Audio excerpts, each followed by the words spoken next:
I'm sorry, I had to give my finger a rest. And so by then, I'm getting even more upset. And so that Friday, because we were all hoping, because we already done did the missing persons, I already had 3 people on the ground looking for him within 24 to 48 hours after all of this started. So, again, and in between that time, I'm pleading with Zach, please take my son's phone to the authorities. You say you don't do authorities, you scared of them, or whatever reason that is. Okay, I can send my son-in-law, I can send my son. I even had some of my son's real friends say, hey, we can go get Corey's phone and stuff from Zach. Zach wouldn't budge. It's like he was hiding. So I was like, this fool is not on the up and up. But I don't know who he think he's playing with. Because if I can help it, I'm not going to leave this alone. And I'm going to be his worst nightmare come true until we get some answers. So by then, I'm at 60 and I'm very, very upset. And so that night before I went to sleep, and people can say what they want to, but moms have intuition. I knew that my son, I knew that they had unalived him with everything in me. And it's a reality that I did not want to face. But I knew that they did something to my boy. So I picked up that phone, my phone, and I text. And I say, yo, Zach, I know you did something to my son, or you know who did it, you know what happened, and you're not saying nothing. I said, so this is what's getting ready to happen. I said, I don't have a whole lot, but I do have a big social media following, and I'm about to make your SSA famous. And then I'm reporting you to the authorities. And then I laid down, and I finally was able to go to sleep. And when I woke up, Zach was blowing up my phone. He was freaking out. Now, mind you, my son did not show up to his performances. By then, the bandmates are freaking out. And they, because I had already reached out to them on Facebook. They said the last time they had heard from my son was maybe around August, I want to say 2nd, 3rd, or 4th. I can't remember, but I got it saved in my phone. And he said he would be back around August 5th so that they could rehearse to get ready for their performance. They had 3 performances, 2 on August 10th, 1 on August 11th. And he was going to rehearse with them to get, prepare for their performances. He was really excited about it. That was the last that they said they heard from him. So, again, my son, when he didn't show up for the performances, because the bandmates were like, they hadn't heard from him when I had reached out to them. So we're crossing our fingers like, okay, hey, hopefully, maybe he may show up for his performance. Even though, you hold out hope as his mother. I'm holding out hope, maybe he'll show up for his performance, but he didn't.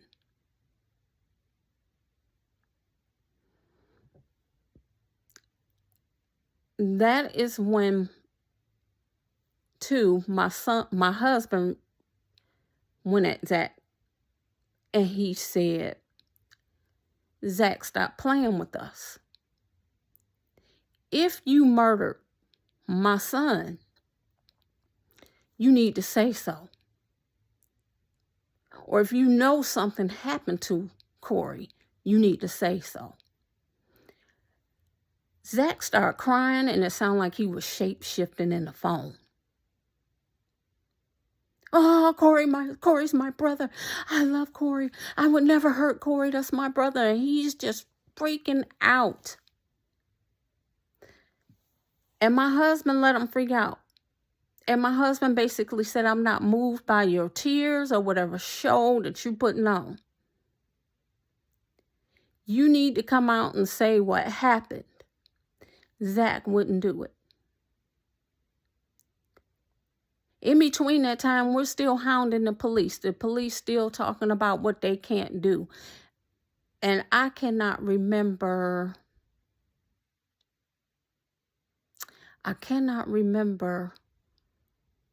what was said, either from me or my husband, talking to the authorities, that basically lit a candle from up under them, and they began searching, claiming they were searching for him.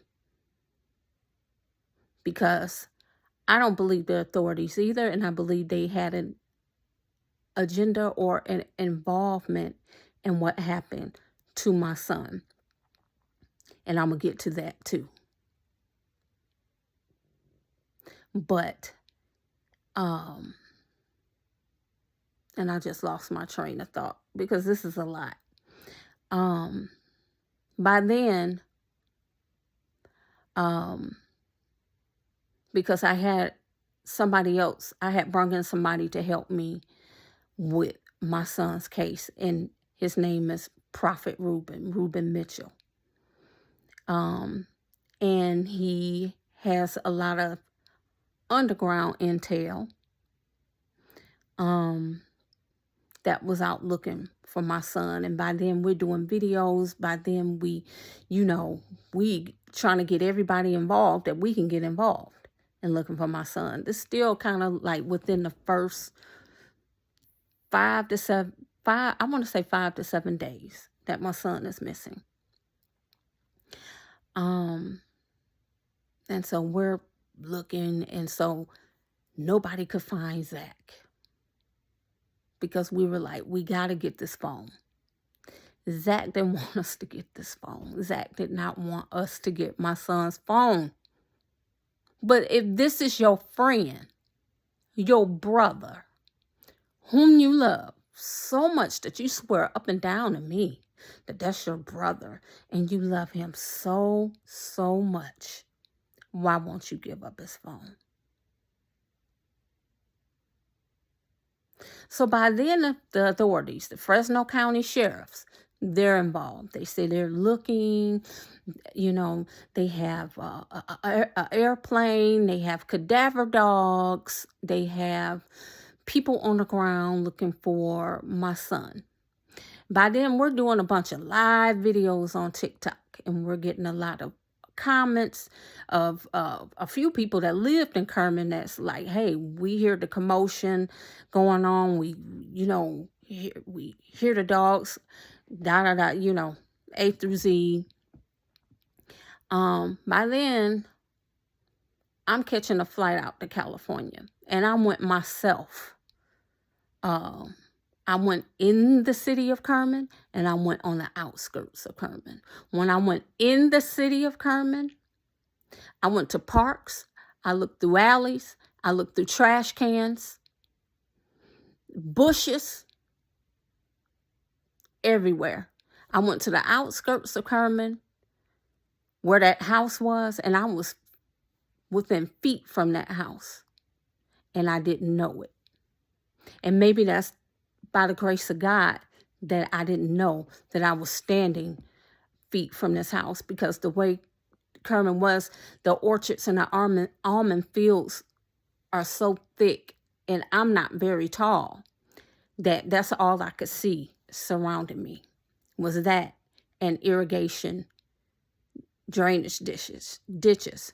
So I walked along these drainage ditches, and I'm looking down at this water, and I'm looking down at all this sand, and it was 98 degrees outside. And one of my other sons was with me, and I'm looking and I'm calling Corey. Corey, it's Mom. Mama's here. It's okay. Mommy's here. And, you know, my thing is, I knew something had happened to my boy. But I'm like, you know, if you could show me, give me a sign. Some people may say that's stupid. But at this point in my life, I don't care what people think. And at that point in my life, I didn't care what people thought. So I'm looking, I'm walking through this area. I'm looking down through the sand, kicking sand. My son had long dreadlocks. I'm looking to see even if I see a lock of his hair. If I see, sometimes he would wear little rings, little stones on his hand. I'm looking down on the ground to see if I see that. There were empty houses and shells of vacant houses, and I walked through those vacant houses looking to see if I see my boy. I'm walking through weeds, probably rattlesnakes everywhere to see if I see my boy. I didn't care about any of that. We even went through Fresno. I went through homeless camps, walking up on people with dreadlocks that looked like my son from the back, for them to turn around and see that it's not my baby. So I felt that is when I did an interview after that with ABC Fresno, and I felt very defeated. I cried on the airplane going to California, and I cried coming home. When my flight was landing in California and I was looking down at the ground, at the mountains,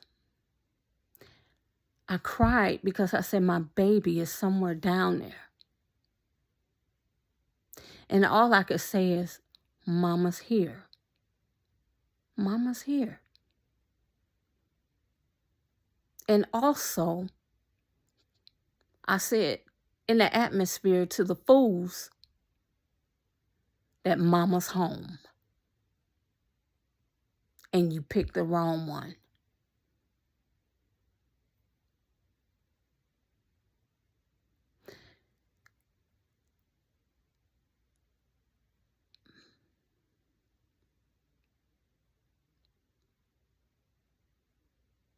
And Mama's still saying, you picked the wrong one.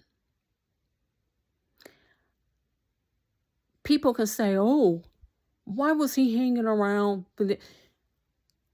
Again, Corey was a free spirit. Now, had I talked to him and warned him about a scenario of people and what he would have to deal with as a black man, let's keep it real. Hell yeah, I talked to him. Been talking to him since he was a little boy. But he's the type of person. He chose to see the good in people. Why he was hanging around with Zach, I do not know. Because to me, he was a savory character. So I don't know. Why? I just don't know. I truly don't. But, you know, I could easily put it like this. Back in the day, my mom told me not to hang out with certain people. Did I listen all the time? No. Lucky for me, these people didn't take my life.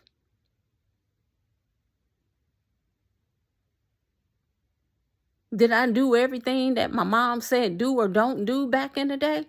No. Who does?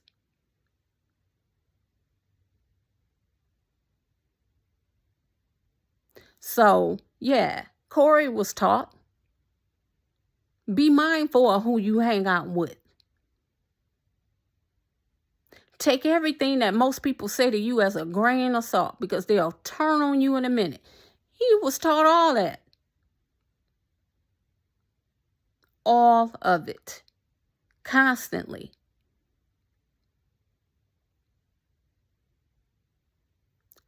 So why He was hanging around with this Savvy character. I don't know. I don't know. What, did they get high together, drink together? Probably. And when people are doing stuff like that, they seem to link up and get along just fine.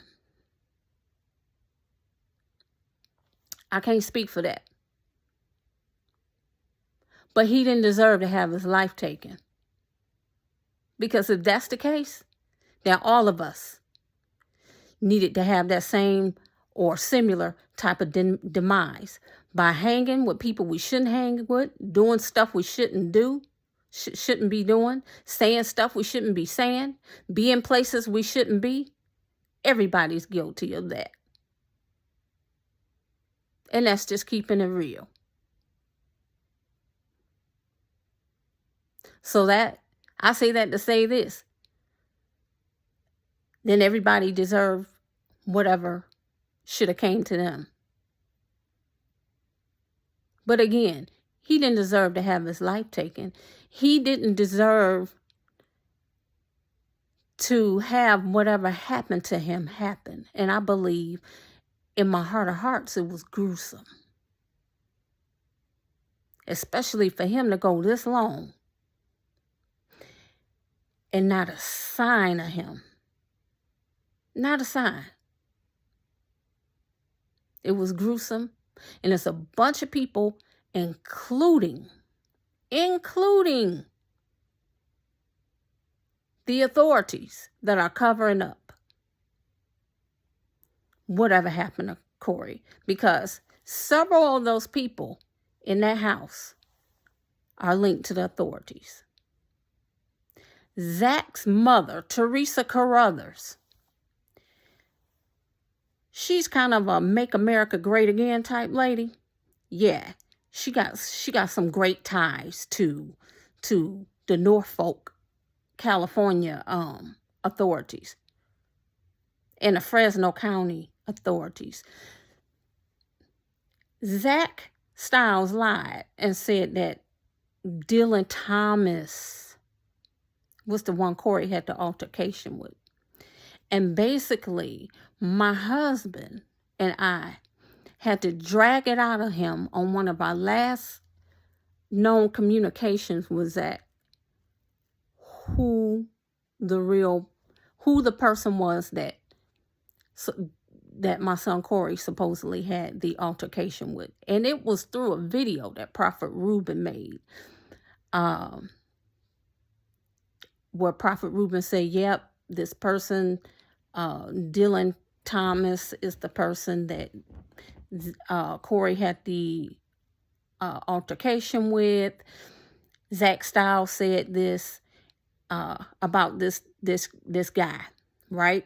Next thing you know, this guy is getting all kinds of death threats. Dylan Thomas is getting all kinds of death threats for you.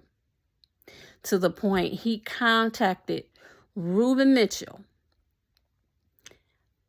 with a video of his own saying, I don't know this dude, and for him to put me out there like that, I don't appreciate it.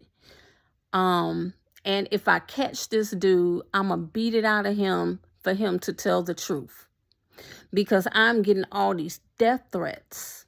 And I'm having to look over my shoulder because of this dude mentioning my name and having something to do with Corey Daniely missing. So, I'm like, Zach, you lied about this dude. Who? I'm tired of playing games with you. This dude is going to come after you. So then Zach says, no, the person who Corey had the altercation with, I'm sorry, his name is Dylan Thompson. So we're like, Dylan Thompson, why did you tell us Dylan Thomas? So, we all know by now Zach's credibility. Okay? Stay tuned for part 3.